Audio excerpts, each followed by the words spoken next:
When you come to that conclusion that Bitcoin is the next world reserve currency, you also kind of come to the conclusion of what else would I buy? What would I sell it for? If you think about it from first principles, if you want to save something for the future, for 100 years, 200 years, 2,000 years in the future, for the next generations, you want something that nobody can control, nobody can print more of, and is actually connected to something in the real world, to energy. So the only thing that transport through space and time efficiently is Bitcoin.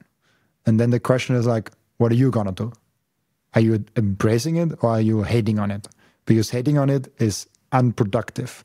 It's something that will not yield you, your family, or anyone any results. You come to a family dinner and someone says like, oh, wouldn't it be good if you kind of diversify into real estate a little bit to buy yourself a home for your family?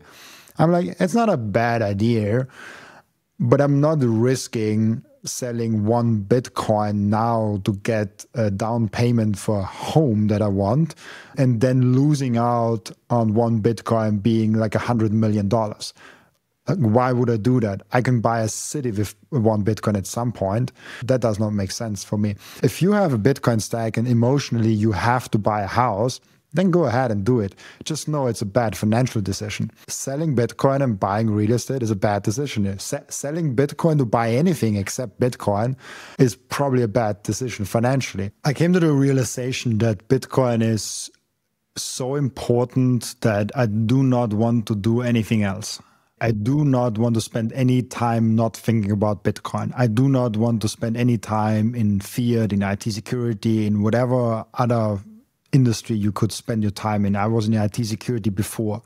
And once you come to the realization that if you're in a fiat system and you work in a fiat system, you make that fiat system stronger because you put your life's energy in there, even if your financial energy is completely out of that.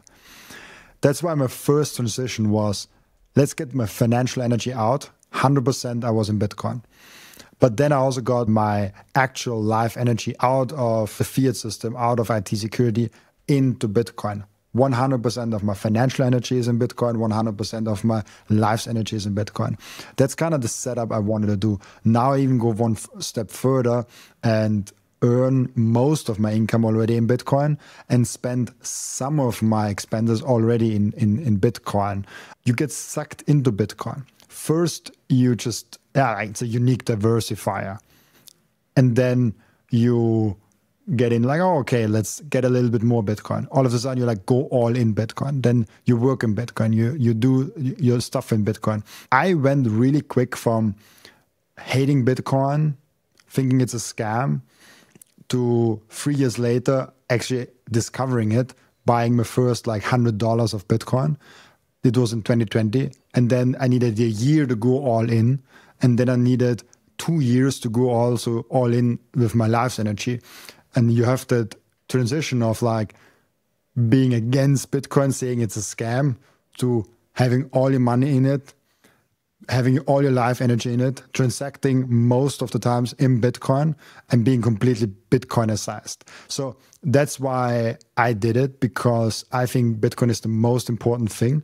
And I want to capture the essence, the people, and the time flair of this revolution. Bitcoin is the most important topic, most important discovery in the universe. And I have to dedicate not only my money, but also my time towards that one mission. The favorite thing about Bitcoin is that we are early, that it's so obvious, and still nobody gets it. It gives us the opportunity to get in very, very cheaply. Everything under $1 million is very, very cheaply, in my opinion. So we are far away from any price where I'm like, oh, like it's now not cheap anymore. And at the same time, it's so obvious that it will actually happen. But this is also annoying sometimes, because you get where it's going and it's so obvious to you. And then you go out in the outside of Bitcoin world and you come to know that people are not where you are. They are at 2-3% of Bitcoin understanding, and you might already be at 40-50% of Bitcoin understanding, which is pretty high. I think nobody gets above 60-70% of Bitcoin understanding. So like 40-50% is already really high. We are super early. It's still a very small asset.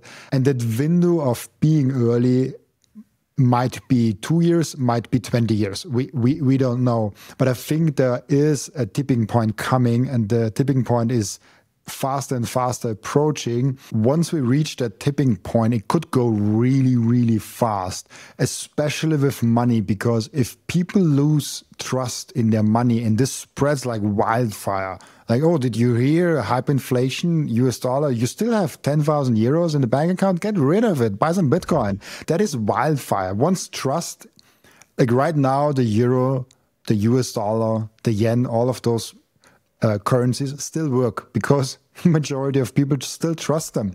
That's the only reason they can print so much money, because people trust in those systems and in those fiat currencies. If that trust is gone and they're trying to print the last currencies out to get a little bit purchasing power for the governments, they will completely erode the US dollar, it can completely erode the fiat currencies, and it can go very quickly.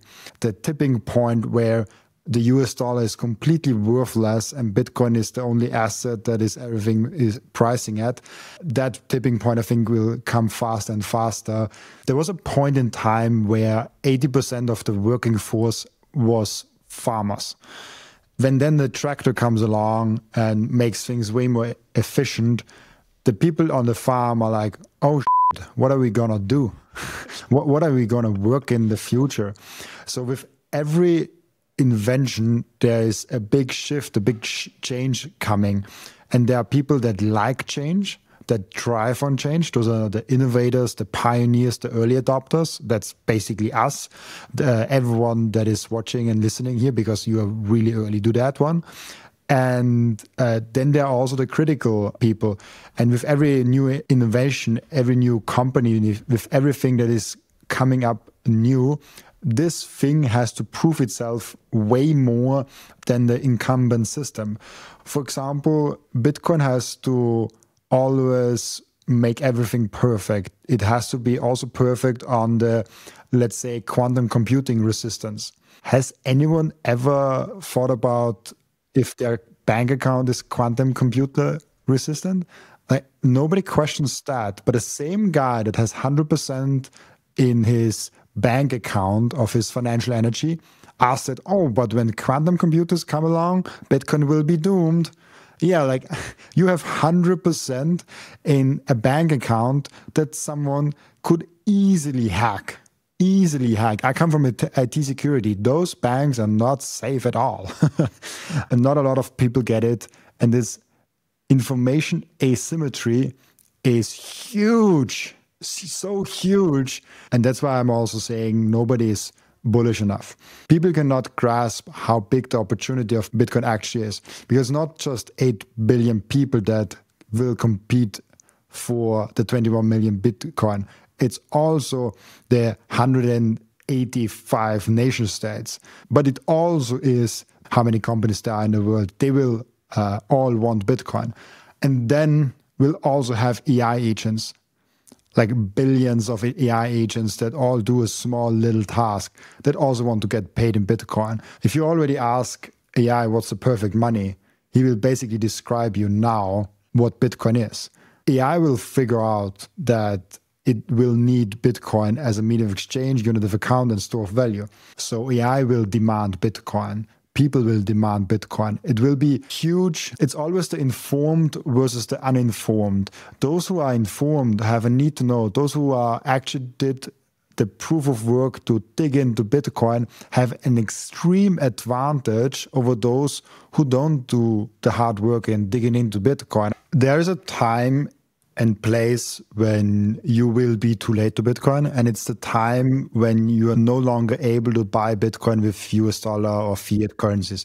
That's the time when you're definitely too late. But that time is far away in terms of how much Bitcoin will run up. In terms of how much time is left, 2 years, 20 years, it's really hard to say. Will that tipping point happen very gradually and slowly, or will we just people lose trust in the system and we go off? How says Samson Mower, like the God candle? If you just give Bitcoin, let's say, a 5 to 10% chance that Bitcoin will actually be the next world reserve currency, the next Bitcoin standard, you have to look into this. It's so abundantly clear that the possibility of Bitcoin becoming that is greater than zero. So you should do at least your homework to get there. We are super early. Most people don't get it. Most people still don't have a need to know about Bitcoin. Most people will know it once the tipping point is reached, right around the tipping point, 1 year before it till 1 year after the tipping point. That's where like 80% of people will come. Even if we are at $1 million Bitcoin, 90 to 95% of the population will still don't know what Bitcoin is. There's only a small group of people that actually understand Bitcoin and actually does the work. I don't think we will ever get to a point where the sound economics, why Bitcoin works, will get mainstream. Bitcoin will get mainstream, but nobody will know how it works.